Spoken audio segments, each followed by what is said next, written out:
Okay, continuing on with 6.1, let's look at another set of examples. These types of examples sort of come up in calculus a little bit. My favorite way to think about this is if you think about what an inverse trig function does. Well, if you think about what a trig function does, actually, what a trig function does is it takes an angle and sends it to a real number. Okay? So an inverse trig function is going to do the opposite. It's going to take a real number and send it back to an angle. So that means cosine inverse of -3/5 is some angle. And I'm just going to call the angle theta. Okay, so I'm going to say, so I'm going to do a little manipulation, say let cosine inverse of -3/5 equal theta. By the way, maybe I should pause here and just comment, like, the reason that I'm not just thinking, what is cosine of -3/5, is because -3/5 is not a value that I have memorized. Now, I could use my calculator, right? I could say, well, what is cosine inverse of -3/5? And I could get some kind of nasty decimal approximation, and then I could just take sine of that. That would work fine, but I'm going to get an approximation if I do it that way. And I don't need my calculator for this particular problem. I can actually work this out just by doing a little bit of math, right? So I'm going to say, okay, let theta equal this thing. Okay, if that's the case, then that means that cosine of theta is -3/5, and that theta is between 0 and pi.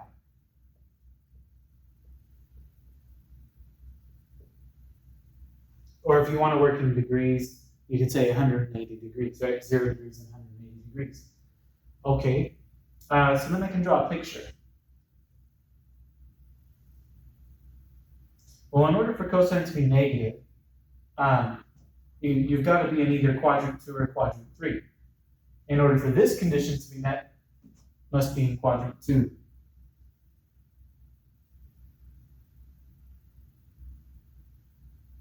Okay, cosine is adjacent over hypotenuse, and then you can solve for the missing side. At this point, we've seen the 3, 4, 5 right triangle so many times, I'm not even going to bother to write out the Pythagorean theorem there, but you should get 4. Okay, and it's positive 4 because y is positive when you're in quadrant 2. Okay, and so now, okay, we're trying to find sine of cosine inverse of -3/5. But see this part of it, the cosine inverse of -3/5, we just called that theta, right? So really we're just trying to find the sine theta. And sine theta should just be 4/5.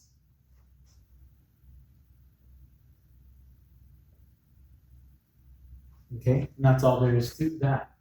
So you get this nice exact answer, okay, without having to use your calculator.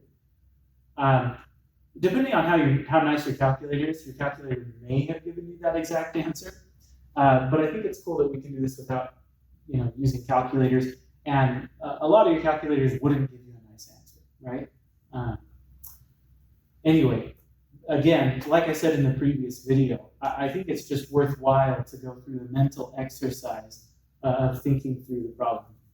Okay, let me give you another example of one of these things. Again, let's try to do this by hand.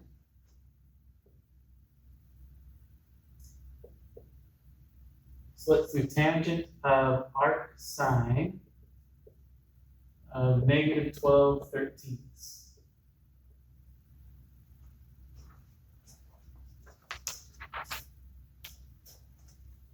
Okay, so go ahead and pause the video. Okay, try this out on your own. Try to do it by hand. Okay, don't use your calculator. I'm going to work out the solution now. So the same trick as before. I'm going to say theta equals arc sine -12/13. So then that means that sine theta is negative 12/13. It also means that theta is somewhere between negative pi over 2 and pi over 2.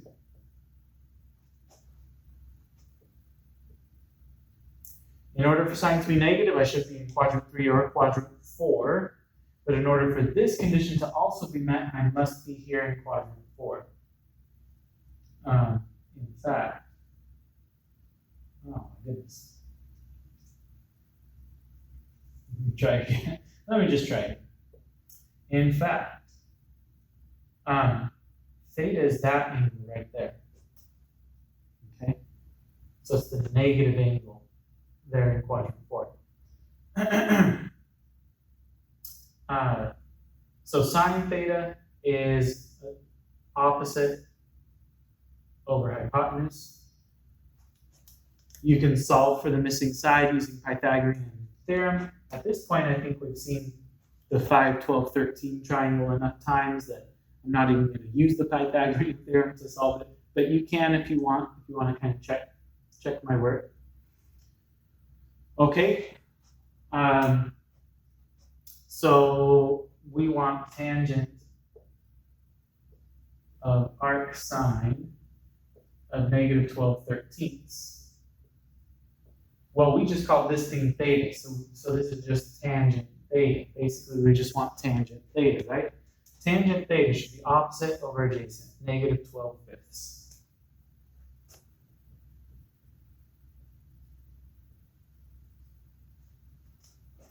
Okay.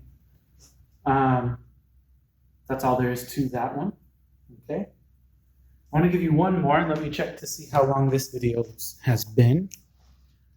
I think we can squeeze the third one on here. Let me give you one more example kind of like this.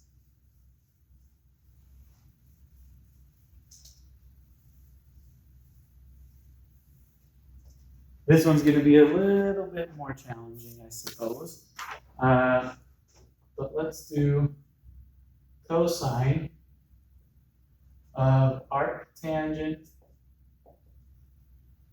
of root 3 plus arcsine of 1/3.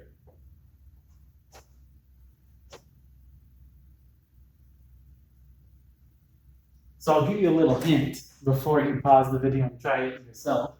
But my hint would be, don't try to make this whole thing an angle, okay? Make each one an angle. Say, call this one alpha, call this one beta, okay? So I'll give you a second to think that through. I'm going to go ahead and work out the solution now.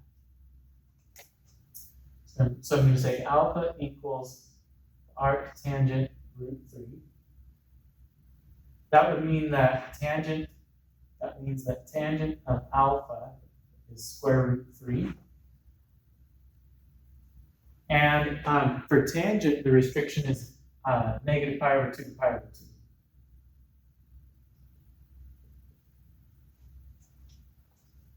Okay, then I'm going to let beta be arcsine 1/3.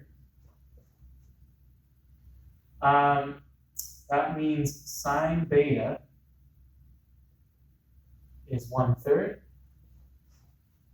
and beta is between negative pi over 2 and pi over 2. This beta includes the endpoints, and alpha doesn't, because alpha corresponds to tangent. Tangent has asymptotes there at pi over 2 and negative pi over 2, right? Okay.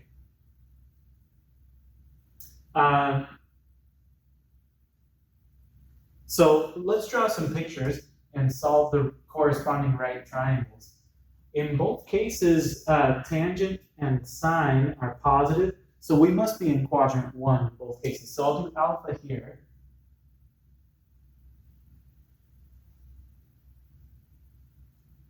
And actually, I guess we know what this one is, right? So we know that this one has to be pi over 3. So I think alpha has to be pi over 3. I'm not even totally certain that's necessary to know, though, because you could just say, all right, tangent is it's opposite over adjacent, right? And then you could solve for the hypotenuse. You could say 1 plus 3 is 4, so this side must be 2. Oh, of course, it's our 1, 2, yeah, it's our special triangle, right? Our 30, 60, 90. Yeah. So yeah, this is 60 degrees, right? Pi over 3. Okay, but there's alpha. Here's beta. Maybe I'll put the 2 in green since it wasn't given to us. But here's beta.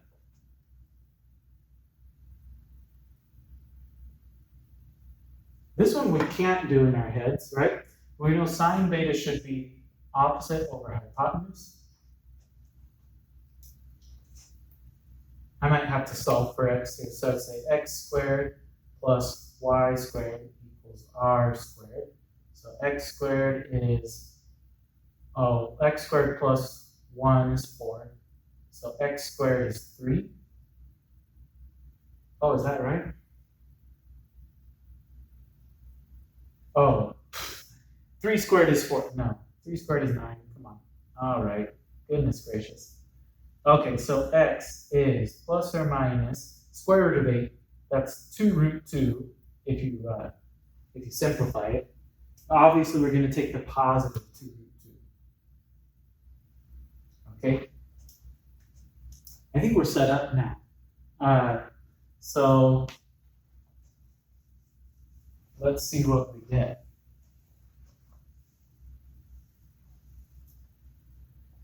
So to answer the question now, so we want cosine arctangent root 3 plus arc sine 1/3.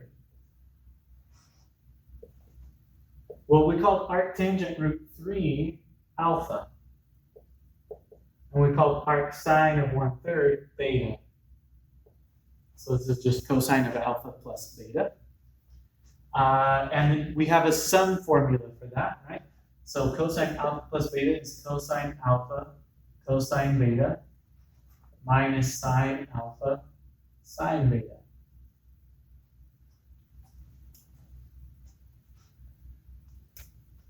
And we can come back to our triangles now to figure out what cosine alpha and cosine beta are, right? So cosine alpha is 1/2.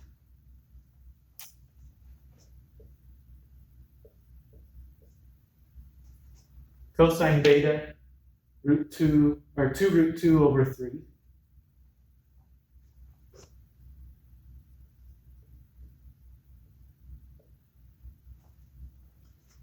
Sine alpha is root 3 over 2.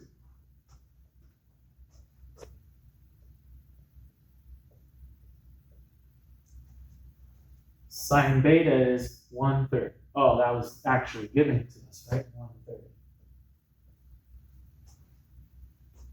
Okay.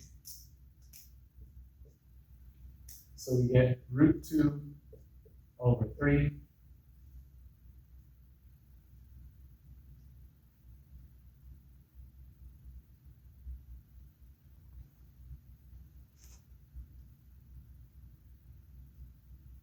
Okay, root 2 over 3, sorry, minus root 3 over 6. You can rewrite that as a single fraction if you want.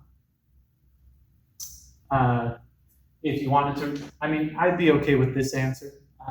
If you wanted to get a common denominator, this is 2 root 2 over 6 minus root 3 over 6. So you can get 2 root 2 minus root 3 all over 6. Right, so that's probably how your book would have it. But anyway, so that's that one. Kind of fun.